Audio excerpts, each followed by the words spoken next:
এক মাংস ধুয়ে দিয়ে গেছি, সব কাজ সেরে রেখে দিয়ে গেছি। তুই খালি মাংসের তরকারিটা করবি আর বাঁধাকপিটা করবি। তো বাঁধাকপি আর মাংস করতে গিয়ে না হলেও আমি বেরিয়েছি তখন 1টা বাজেনি, এখন বাজে 3:15।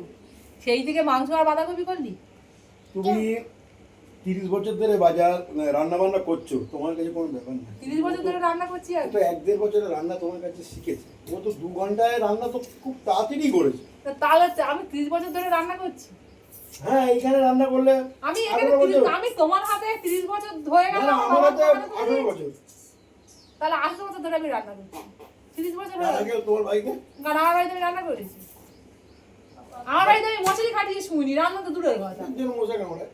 ওই জন্য মশা কামড়ায়। কিন্তু কি আমি একটা কথা বলি, কিন্তু সে আন্দাজে তো 1.5-2 ঘন্টায় ভালো রান্না ও করেছে। 1.5-2 ঘন্টা বেশি। আমি তো চাকলাম, টেস্ট করলাম, দারুণ রান্না। না মেয়ের রান্না বাবার কাছে ভালো লাগে। যতই নুন দিক আর না দিক, বাবার কাছে মেয়ের রান্না ভালো রান্না করেছে, একদম কোনো জবাব হবে না। দারুণ দারুণ। তো ভালো, তাহলে আমার রান্না করতে হবে না। একেবারে টান। তোর মেয়ে রান্না করে খাওয়াবে এবার থেকে। টান উত্তেজনা আছে। ও টান। তো বন্ধুরা, আমি এত বছর রান্না করে খাচ্ছি, আমার রান্না আর ভালো লাগলো না, এখন খারাপ হয়ে গেছে। এখন মেয়ে রান্না করেছে, মেয়ের রান্না খুব ভালো হয়েছে। তো ভালো, আমার তাহলে কাজ কমে গেল। তুমি রান্না করবে? মান রান্না ভালো হয়নি।